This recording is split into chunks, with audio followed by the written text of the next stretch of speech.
আজকে এটাকে দেখলাম যে একটা মেলা, এখানে দেখা হয়েছে ধর্মীয় মেলা। এই মেলায় কি সব ধর্মের লোকজন আসছে না? হিন্দু, মুসলিম, বৌদ্ধ, খ্রিস্টান সবাই তো আছে, তাই না? সুতরাং এই মেলা একটা সাধারণ মেলা, এটাকে আপনি ধর্মীয় মেলা বলেন, ধর্ম মানেও কিন্তু সাধারণ। যাই হোক, এই মেলার যে ঐতিহ্য শুনলাম যে দীর্ঘদিন নাকি এই মেলা 57তম, 157তম, তার মানে 157 বছর, প্রত্যেক বছর একবার হয় না, 157 বছর আগে এই মেলা অনুষ্ঠিত হতো। তার মানে কি 157 বছর আগে এই জনপদে মানুষ বসবাস করত এবং তারা কোনো না কোনো ধর্ম পালন করত, ঠিক না?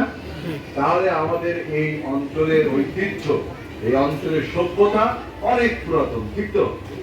তাহলে আমরা একটা প্রাচীন সভ্যতার ধারক এবং বাহক এবং প্রাচীন সভ্যতার অধিবাসী।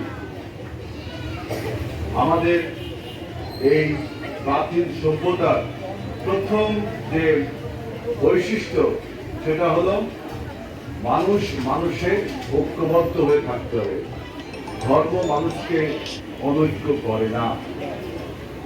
ব্যক্তি মানুষের চরিত্র, ব্যক্তি মানুষের আলাপ মানুষকে অনৈক্য করে। ধর্ম মানুষকে একত্রিত করে, কিন্তু আমাদের চরিত্র আমাদের বিপরীত করে। যাই হোক, এটা একটা কঠিন আলোচনা। তিলক স্বল্প বাহির দেওয়ার হিন্দু মুসলমান ভাই আপনারা যারা আছেন, আমরা সকলেই মানুষ, এটাই বড় কথা। এখন আমাদের প্রয়োজন যে আমাদের এই এলাকার মানুষ যাতে একটা সুন্দর সম্প্রীতিতে বসবাস করতে পারে। হিন্দু মুসলমান একত্রে 157 বছর যদি বসবাস করতে পারি, তাহলে বাদ বাকি বছরগুলোতেও আমরা ঐক্যবদ্ধভাবে বসবাস করতে পারবো।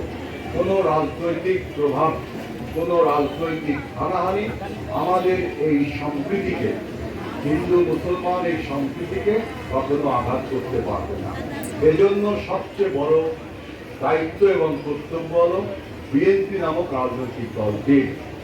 যেহেতু বিএনপির নেতা প্রেসিডেন্ট জিয়াউর রহমান যে বাংলাদেশি জাতীয়তাবাদ দিয়েছিলেন, সেই বাংলাদেশি জাতীয়তাবাদের মূল ভিত্তি হল যে আমাদের এই ভৌগোলিক জাতীয়তাবাদ, অর্থাৎ 55,126 বর্গ মাইলে যত লোক বাস করে, সে হোক হিন্দু, হোক বৌদ্ধ, হোক খ্রিস্টান, হোক মুসলিম, হোক পাহাড়ি, হোক চাকমা, যেই হোক, সবাই আমরা বাংলাদেশি।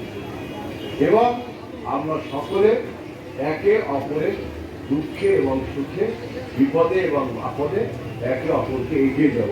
এটাই কিন্তু বাংলাদেশি জাতীয়তাবাদের একটা অনন্য বৈশিষ্ট্য।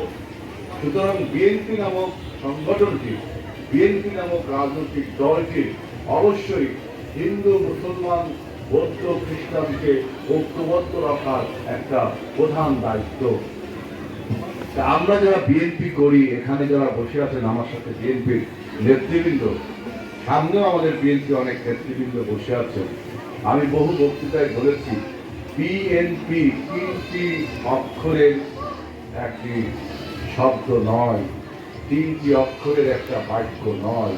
বিএনপি মানে আমরা এই অঞ্চলে যারা বিএনপির প্রতিনিধিত্ব করি, আমাদের চরিত্র, আমাদের কর্মকাণ্ড, আমাদের আলাপ ব্যবহারের উপর নির্ভর করে আগামী দিনে বিএনপি এই তিলক স্বল্প বাহির, এই রূপসার মানুষকে কিভাবে দেখতে চায়।